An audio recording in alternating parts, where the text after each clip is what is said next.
సాగు రంగంలో ఎప్పటికప్పుడు నూతన సాగు పద్ధతులు రైతుల ఆదరణ పొందుతున్నాయి.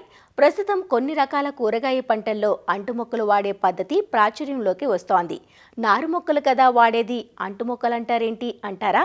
అడవి వంగ, బూడిద గుమ్మడి వంటి వాటి వేరు మూలాలపై కూరగాయ నారును అంటుకట్టడం వల్ల అనేక ప్రయోజనాలున్నాయి. పంట చీడపీడలను తట్టుకొని దీర్ఘకాలం పాటు ఫలసాయాన్నివ్వడమే కాక అధిక దిగుబడి వస్తుంది.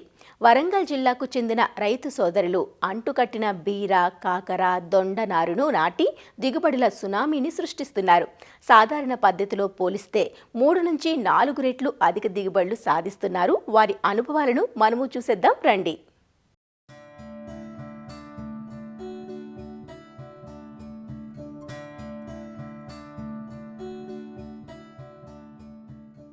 ఇప్పుడు మనం చూస్తున్న ఈ క్షేత్రం వరంగల్ జిల్లా గీసుకొండ మండలం ఎల్కుర్తి హవేలీ గ్రామంలో ఉంది. మొత్తం 30 ఎకరాల్లో ఏటా బీర, కాకర, దొండ, సొర, బోడకాకర వంటి తీగజాతి కూరగాయ పంటలను పండిస్తుంటారు ఈ రైతు సోదరులు బొమ్మినేని రామకృష్ణారెడ్డి, బొమ్మినేని కేశవరెడ్డి. ఇందుకోసం శాశ్వత పందిర్లను ఏర్పాటు చేసుకున్నారు. సంప్రదాయ పద్ధతుల్లో కూరగాయలు పండిస్తే లాభాలు అంతంత మాత్రమేనని స్వానుభవంతో గ్రహించి అంటుమొక్కలపై దృష్టి సారించారు. సొంతంగా అంట్లు కడితే ఫలితాలు ఆశాజనకంగా రాలేదు. దీంతో అంటుమొక్కలను రాయ్పూరు నుంచి తెచ్చుకుంటున్నారు. అక్కడి నుంచి పొలానికి చేరేసరికి ఒక్కో అంటుమొక్క 15 రూపాయలు పడుతోంది. ఎకరాకు 2000 మొక్కలు పడుతున్నాయి. సాగులో ఖర్చులు తగ్గించుకునేందుకు డ్రిప్, ఫెర్టిగేషన్ వంటి శాస్త్రీయ పద్ధతులను ఆచరిస్తున్నారు. చీడపీడల నివారణకు జిగురు అట్టలు, లైట్ ట్రాప్లను అమర్చుకున్నారు. బీర సున్నితమైన పంట, బూడిద, బూజు తెగుళ్లకు లోనవుతూ ఉంటుంది. అలాంటిది అంటుకట్టిన బీరలో పిచికారీల సంఖ్య గణనీయంగా తగ్గిందని, దిగుబడులు నాణ్యంగా ఉన్నాయంటూ తన అనుభవాలు చెబుతున్నారు రామకృష్ణారెడ్డి. మేము ఇద్దరం కలిసి మేము ఉమ్మడిగా కల్టివేషన్ సాగు గత 15 సంవత్సరాల నుంచి కూరగాయల సాగు చేస్తున్నాము. 2 ఎకరాల నుంచి 30 ఎకరాల సాగు విస్తీర్ణంకు వచ్చాను. ప్రస్తుతము బీర, కాకర, సోర, దొండకాయ కల్టివేషన్ చేస్తున్నాను. సంవత్సరానికి 2 పంటలు కల్టివేషన్ చేస్తాను. ఏప్రిల్లో మొత్తం కల్టివేషన్ స్టార్ట్ చేసుకుంటాను. 2 పంటలకు అయ్యేటట్టు పేపరు, డ్రిప్పు అంతా చేస్తాను. ఫస్ట్ దుక్కి చేసుకుంటాను. దుక్కి చేసిన తర్వాత ఎకరానికి ఒక 4 ట్రాక్టర్లు లేకపోతే కాంపోస్ట్ అయితేనో ఎకరానికి ఒక 20 నుంచి 30 బస్తాలు కాంపోస్ట్ పోస్తాను. దాంట్లోనే ప్రోటీన్స్ కోసం CMS అని ఉంటుంది, లేదా దాంట్లో సూపర్ కలుపుతా. దాంట్లోనే DAP వేసి ఆ బెడ్లల్లో కప్పేసేస్తాను. దాని మీద 30 మైక్రాన్ గల మల్చింగ్ షీటు కప్పేసి డ్రిప్ పైప్ వేసి కప్పేసి బెడ్లు తయారు చేసుకుంటాను. ఇంకా తర్వాత బెడ్లు తడుపుకొని గ్రాఫ్టింగ్ మొలకలకు పోతా. గ్రాఫ్టింగ్ మొలకలు అయితే ఉంటానో ఆల్రెడీ మనకు 25 డేస్ మొలకలు వచ్చేస్తాయి. 30 డేస్కునే క్రాప్ స్టార్ట్ అవుతాయి. గింజలతోనే ఏది ఉంటానో 45 డేస్ నుంచి 50 డేస్ పడుతుంది.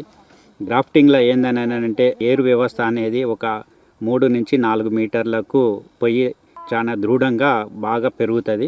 గ్రాఫ్టింగ్ విధానంలో ఏందని అంటే డ్యూరేషన్ ఒక మామూలు విధానంకును గ్రాఫ్టింగ్ విధానంకు ఒక 45 డేస్ 50 డేస్ అడిషనల్గా పోతుంది.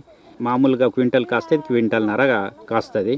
ఇరిగేషన్ కూడా డే బై డే వాటర్ వదిలిపెట్టుడు, ఫర్టిలైజర్స్ కూడా డే బై డే కొద్దిగా మోతాదులో డైలీ పంపించుడు. పై మందులకు వస్తే మాత్రం అయితే 3 డేస్కి ఒకసారి 4 డేస్కి ఒకసారి ఫస్ట్ ఆర్గానిక్లో ట్రై చేస్తాను. ఆర్గానిక్లో ఒకవేళ దానికి కూడా కొంచెం ఇబ్బంది అనిపిస్తే ఇంగ్లీష్ మెడిసిన్కి వెళ్ళి ఇంగ్లీష్ మెడిసిన్ వాడతానండి. ఆ గ్రాఫ్టింగ్ మొలకలతోనే ప్రజెంట్ అయితే 20 ఎకరాలు రన్నింగ్లో ఉన్నాను చేను. అవి మాకు ఫస్ట్ వైజాగ్లో తయారు చేయించినాం, సక్సెస్ఫుల్ అయినాం. అదెందుకో మేమే తయారు చేసుకోకూడదా అనేది ఆ ప్రయత్నంతో మేము కూడా షాద్నగర్ వెళ్ళి మా కొలికి ఒక పాలీ హౌస్ ఉంటే దాంట్లో మేము కూడా ట్రై చేసినాం 1 ఇయర్. అక్కడికి ఇక్కడికి వీలు కాక సక్సెస్ కాలేకపోయినాం. ఇప్పుడు ప్రస్తుతం అయితే ఛత్తీస్గఢ్ రాయ్పూర్లో ఉంది. మొలకలు మనకు అందిస్తారండి. ఒక మొలకకు వచ్చేసి 12 రూపాయల నుంచి 15 రూపాయల కాస్ట్ పడుతుంది. బీరకు వచ్చేసి ఏందని అంటే బూడిది గుమ్మడి కానీ గుమ్మడితోని ఈ రెండింటితోనే అంటుకట్టడం జరుగుతుంది. ఎకరానికి వచ్చేసి మనకు 2000 మొలకలు వచ్చేస్తాయి ఫర్ ఒక ఎకరానికి. మనం ఎట్లయితే షోయింగ్ గింజలు ఎట్లా చేస్తామో అదే విధంగా మొలకలు నాటుకొని చేసుకుంటాం అంతే. అంత విధానం అంతా సేమే. కానీ ఇది ఏంటంటే గ్రాఫ్టింగ్లో మొలక తెగుళ్లకు తట్టుకునే కెపాసిటీ ఉంటుంది. ఒక డ్యూరేషన్ పెరుగుతుంది, హిల్లింగ్ పెరుగుతుంది కాబట్టి మనకు కొంచెం ఆదాయం కలుగుతుంది, పెట్టుబడి తక్కువ ఉంటుంది కాబట్టి దీనిలో గ్రాఫ్టింగ్ పోయే అవకాశం ఉంటుంది. గింజతో పెట్టిన దానికి 15 నుంచి 20 టన్నులు లేవచ్చు, దీనికి 30 నుంచి 40 వరకు టన్నులకు పోవచ్చు. కటింగ్లు విషయంకి వస్తే 15 కటింగ్లు అయిపోవస్తున్నాయి. ఇంకా కనీసం మనకు ఒక 20 నుంచి 25 కటింగ్లు వెళ్ళే అవకాశం ఉంటుంది. 30 నుంచి 40 టన్నులు వెళ్ళినా ఆశ్చర్యపడవలసిన అవసరం లేదు గ్రాఫ్టింగ్ విధానం. పెట్టుబడి ఎంత వస్తుందని అంటే మినిమం గ్రాఫ్టింగ్లోకి వచ్చేసరికి 1,00,000 నుంచి 1,50,000 పెట్టుబడి అవుతుంది ఓన్లీ అంటే క్రాప్కి వచ్చేసరికి. అదే మామూలుగా గింజలతో పోతే ఒక 50,000 పెట్టుబడి అవుతుంది. మనకి ఇన్కమ్ ఎంత కాదన్నా కానీ ఖర్చులు పోను 2 లక్షల నుంచి 3 లక్షలు 4 లక్షల వరకు గ్రాఫ్టింగ్ విధానంలో మిగులుతుంది. దొండ 6 ఎకరాలు ఉందండి. అది గుజరాత్ పెన్సిల్ కల్టివేషన్ చేస్తున్నాను. దాంట్లో బెంగాల్ దొండ కూడా 1 ఎకరం ఉంది కల్టివేషన్. అది 2 ఏళ్ళ వరకు మనకు ప్రతి 3 రోజులకు ఒకసారి కటింగ్కి వస్తాయి. మేము చేసే టెక్నాలజీ ఏంటంటే లైటింగ్ సిస్టమ్ అండి మాది. ప్రత్యేకంగా స్ప్రేలు కొట్టేందుకు పెట్టుబడి అంతా తగ్గించుకున్నందుకు లైటింగ్స్, ట్రాప్స్ అన్నీ మేమే ఓన్గా తయారు చేసి ఫిట్ చేసుకున్నాము. దానికి మేము స్ప్రే చేసుడు కూడా చాలా తక్కువ. నైట్ 6 గంటలకు స్టార్ట్ అవుతాయి, 11 గంటల వరకు ఆటోమేటిక్గా టైమర్తో బంద్ అవుతాయి. మనకు ఏవైతే చెడు చేసేటి అన్నీ 10 నుంచి 12 గంటల వరకే హాని చేసే పురుగులన్నీ అవి ట్రాక్ చేసి ట్రాప్లో వాటర్లో పడిపోతాయి. 11-12 తర్వాత మనకు మిత్ర పురుగులు వస్తాయి కాబట్టి వాటిని డ్యామేజ్ చేయకుండా ఆ టైమింగ్లో మేము సెట్ చేసి టైమర్ సిస్టంతోనే ఆపరేటింగ్ చేస్తున్నాం. మొక్క ఏది కానీ తీగ జాతి ఏదైనా కానీ చిన్న మొలక దశ నుంచి వెళ్ళి ఎండింగ్ వరకు రోజు ఏం జరుగుతుందనేది చేన్ల 3 పూటల చూసుకుంటేనే తీగ జాతి పండియగలుగుతాం, లేకపోతే దాన్ని మనం చేయలేము. 1 ఎకరాన్ని పెట్టుకోవాలని అంటే ఇక్కడికి మనకు చేరి మొలకలు అవన్నీ పెట్టుకునేసరికి 1 ఎకరానికి 30,000 నుంచి 40,000 ఖర్చు అవుతుంది. రైతులు అంత పెట్టుబడి పెట్టాలని అంటే ధైర్యం చెందలేరు. ఆ గింజలు అయితేనో 5,000 6,000 1 ఎకరానికి అయిపోతుంది. గ్రాఫ్టింగ్ మీద ఖర్చు ఎక్కువ కాబట్టి కొంచెం రైతులు దీనికి ఎక్కువ మొగ్గు చూపుతలేరు. దీనికి ఏందనంటే గవర్నమెంటే ప్రోత్సాహం ఇచ్చి మన తెలంగాణలో చేపిస్తే రైతులకు అందుబాటులో ఉంటుంది. అందరు రైతులు కూడా ముందుకొచ్చి కొంచెం కల్టివేషన్ ఎక్కువ సాగు చేయగలుగుతారు. 3 ఎకరాల్లో సాగు చేసిన కాకర నుంచి ప్రస్తుతం కోతలు అందివస్తున్నాయి. అంటుకట్టిన కాకర సాగు గురించి రైతు కేశవరెడ్డి మాట్లాడుతూ, మేము గత 15 సంవత్సరాలుగా మేమైతే ఈ పందిరి సాగు చేస్తున్నాము. అయితే మేము బీర, కాకర, దొండ, సోర అయితే సాగు చేస్తున్నాము.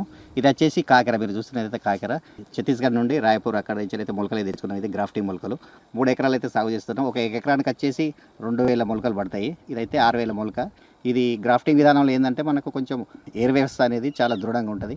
దీనికి వచ్చేసి ఏంటంటే నేతి బీర కానీ లేకుంటే గుమ్మడి కానీ అయితే అంటే కింద రూట్ వ్యవస్థ అనేది కొంచెం అది కడతారు. దాంతో ఏంటంటే మనకి రోగాలు అనేది చాలా తక్కువగా ఉంటాయి. కాకర అయితే 2 నెలల టైం పడుతుంది. అదే బీర్ వచ్చేసి అయితే 45 రోజులకు 30 నుంచి 40 రోజులకు క్రాప్ వస్తుంది. అడుగు మందులు కూడా మనం ఏంటంటే 1919 కానీ లేదా 2828 కానీ 1261 అయితే మనం అడుగు మందులు ఇచ్చుకోవాలి. ప్రైస్ స్ప్రేలు కూడా మామూలుగా ఏంటంటే గ్రాఫ్టింగ్ కాబట్టి కొంచెం డిసీజ్ అనేది చాలా తక్కువ ఉంటాయి. మామూలుగా నార్మల్ మందులు పై స్ప్రే చేసుకోవచ్చు 3 డేస్కి ఒకసారి. ఎందుకంటే బీరలకు ఉన్నంత డిసీజ్ అయితే కాకరకు చాలా తక్కువగా ఉంటాయి. కట్టింగ్లు అంటే దాదాపు ఒక 60-70 కట్టింగ్లు కూడా రావచ్చు. ఇది ఎందుకంటే బీర కన్నా ఎక్కువ డ్యూరేషన్ ఎక్కువ ఉంటుంది. 4 నెలల వరకు అయితే ఇది కాపు కాస్తుంది. ఇందులో మనకు వచ్చేసి 40 నుంచి 50, 60 టన్నుల దాకా కూడా వెళ్ళే అవకాశం ఉంటుంది. గ్రాఫ్టింగ్ లేదంటే ఎకరానికి మనకు మినిమం 1,00,000 నుంచి 2 లక్షల వరకు ఖర్చు వస్తుంది. మనకు 2 లక్షల నుంచి 5 లక్షల వరకు వచ్చే ఆదాయం ఎక్కువగా ఉంటుంది. కాకర ఎవరైనా వేసుకోవచ్చు. ఇది చాలా తక్కువ పెట్టుబడి ఉంటుంది, ఆదాయం కూడా చాలా బాగుంటుంది. పంటలు పండించటంపైనే కాదు, వాటిని మార్కెట్ చేయటంలోనూ ఈ రైతు సోదరులు తమ ప్రత్యేకతను చాటుకుంటున్నారు. ఉత్పత్తులను వీరే సొంతంగా కూరగాయల షాపులకు సరఫరా చేస్తున్నారు. దీంతో దళారీల ప్రమేయం లేకుండా మంచి ధరకు విక్రయించగలుగుతున్నారు. కూరగాయ మొక్కలలో అంటుకట్టే విధానం ఛత్తీస్గఢ్ రాష్ట్రంలో బాగా ప్రాచుర్యంలో ఉందని, తెలుగు రాష్ట్రాల ప్రభుత్వాలు సైతం ఈ విధానాలపై రైతులకు అవగాహన కల్పించి అంటు మొక్కలను ఉత్పత్తి చేస్తే రైతులకు ప్రయోజనకరంగా ఉంటుందంటారు వీరు.